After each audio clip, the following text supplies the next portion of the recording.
नमस्कार, फाइटर समाचार में आपका स्वागत है। पेश आज 9 जुलाई सुबह 6 बजे राजस्थान की खास खबरें।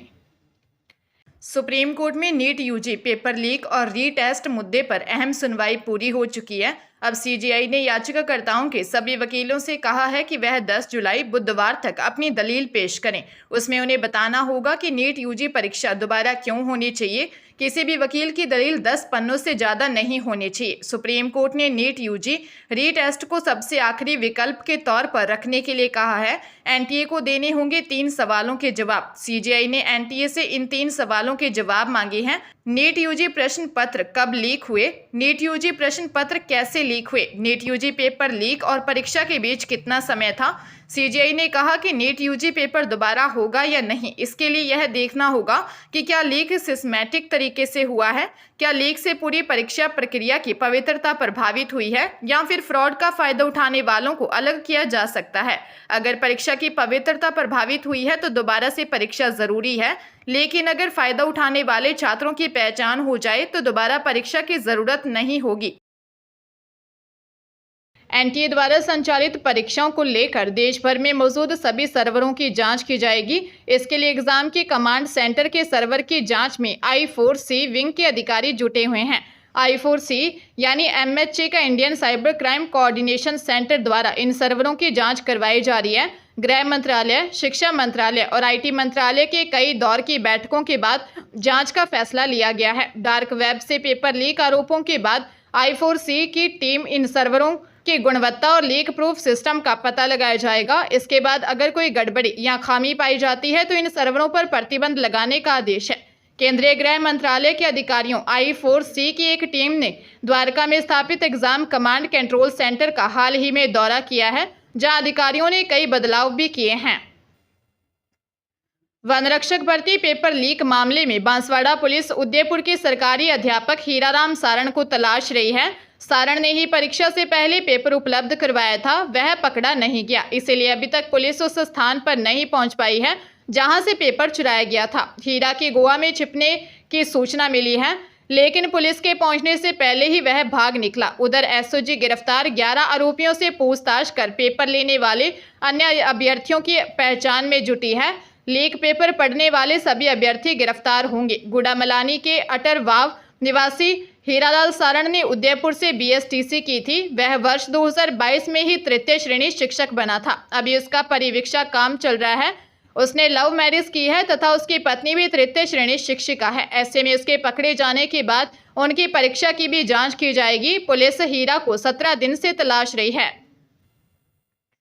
राजस्थान में विधानसभा चुनाव के बाद लोकसभा चुनाव भी संपन्न हो गए, परंतु शिक्षा विभाग से चुनाव कार्य के लिए ड्यूटी पर भेजे गए शिक्षकों में से कुछ शिक्षक अभी भी स्कूलों में नहीं लौटे हैं। ऐसे में प्रारंभिक एवं माध्यमिक शिक्षा विभाग ने प्रतिनियुक्तियां समाप्त होने के आदेश जारी किए हैं। नए शिक्षा सत्र में ग्रीष्म अवकाश के बाद सरकारी स्कूल खुल गए हैं। शिक्षा विभाग प्रवेशोत्सव, पुस्तकों का वितरण और पाठ्यक्रम शुरू करवा चुका है। नामांकन बढ़ाने के लिए घर घर सर्वे करवाया जा रहा है। प्रवेशोत्सव का पहला चरण तो 15 जुलाई को पूरा भी हो रहा है, लेकिन प्रदेश में कई शिक्षकों के अभी तक चुनावी ड्यूटी से रिलीव होकर अपने मूल पदस्थापन पर ड्यूटी नहीं संभाली होने से स्कूलों में नामांकन के लिए सर्वे आदि कार्य प्रभावित हो रहे हैं।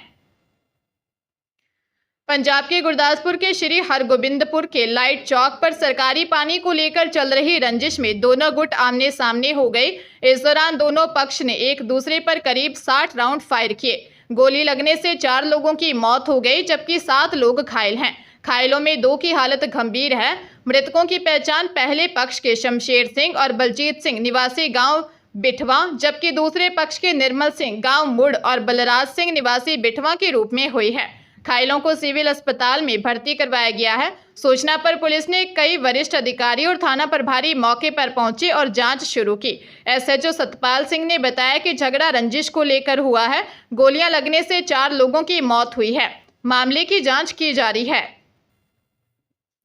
श्री अमरनाथ जी श्राइन बोर्ड के अधिकारियों ने बताया कि सोमवार को 5803 यात्रियों का एक और जत्था जम्मू के भगवती नगर यात्री निवास से 2 सुरक्षा काफिलों में घाटी के लिए रवाना हो गया। 88 वाहनों का पहला सुरक्षा काफिला 1862 यात्रियों को लेकर कश्मीर के बालटाल बेस कैंप के लिए रवाना हुआ, जबकि 3941 यात्रियों का दूसरा जत्था 130 वाहनों के दूसरे काफिले में दक्षिण कश्मीर के नुनवान पहलगाम बेस कैंप के लिए रवाना हुआ। मौसम विभाग ने दोनों यात्रा मार्गों पर आंशिक रूप से बादल छाए रहने और दिन में रुक रुक कर हल्की बारिश की संभावना जताई है। श्रद्धालु या तो 48 किलोमीटर लंबे पारंपरिक पहलगाम गुफा मंदिर मार्ग से यात्रा करते हैं या फिर 14 किलोमीटर लंबे बालटाल मार्ग से यात्रा करते हैं।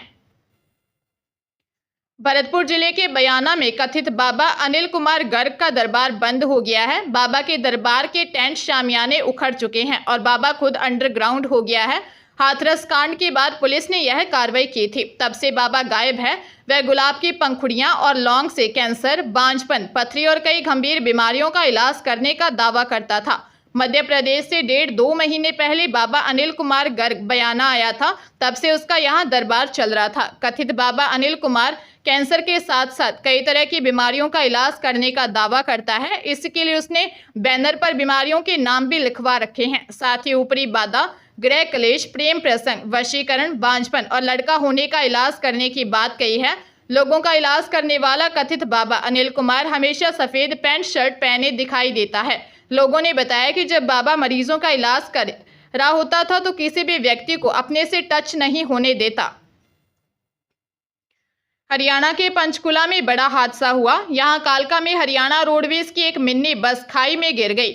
बस गांव दखरौक से कालका आ रही थी। हादसे में 50 यात्रियों की चोटें लगी हैं। इनमें स्कूली बच्चे भी शामिल हैं। सूचना मिलते ही प्रशासन में हड़कंप मच गया। घायलों को खाई से निकालकर पंचकुला के सेक्टर 6 अस्पताल लाया गया। यहां प्रशासनिक व पुलिस अधिकारी पहुंचे। इसी बीच परिवहन मंत्री असीम गोयल ने बस ड्राइवर और कंडक्टर को सस्पेंड कर दिया है। हादसे की जांच के लिए एक कमेटी भी गठित करने के आदेश दिए हैं। इसके साथ ही सुबह के समय वहां 2 नई बसें चलाने के निर्देश दिए हैं। बताया जा रहा है कि खाई में गिरी बस में 80 से करीब यात्री सवार थे। लोगों का कहना है कि बस में यात्री ज्यादा थे और दूसरे इसे ड्राइवर तेज गति से चला रहा था। इस कारण ढलान पर बस हादसा हो गया। राजस्थान लोक सेवा आयोग की ओर से आयोजित की जाने वाली डिप्टी जेलर प्रतियोगी परीक्षा 2024 के लिए ऑनलाइन आवेदन शुरू हो गए हैं, जो कि 6 अगस्त तक भरे जा सकेंगे। यह परीक्षा 73 पदों के लिए होगी। अभ्यर्थियों का चयन लिखित परीक्षा, शारीरिक दक्षता परीक्षा व साक्षात्कार के माध्यम से किया जाएगा। परीक्षा वस्तुनिष्ठ रूप में ली जाएगी। विस्तृत पाठ्यक्रम आयोग की वेबसाइट पर जारी किया जाएगा। अभ्यर्थी आयोग की वेबसाइट पर उपलब्ध अप्लाई ऑनलाइन लिंक पर क्लिक कर अथवा एसएसओ पोर्टल से लॉगिन कर सिटीजन ऐप्स में उपलब्ध रिक्रूटमेंट पोर्टल का चयन कर वन टाइम रजिस्ट्रेशन करना होगा। जिन अभ्यर्थियों ने पूर्व में वन टाइम रजिस्ट्रेशन कर लिया है वह एसएसओ पोर्टल से लॉगिन कर रिक्रूटमेंट पोर्टल का चयन कर अपने वन टाइम रजिस्ट्रेशन नंबर के आधार पर ऑनलाइन आवेदन कर सकते हैं।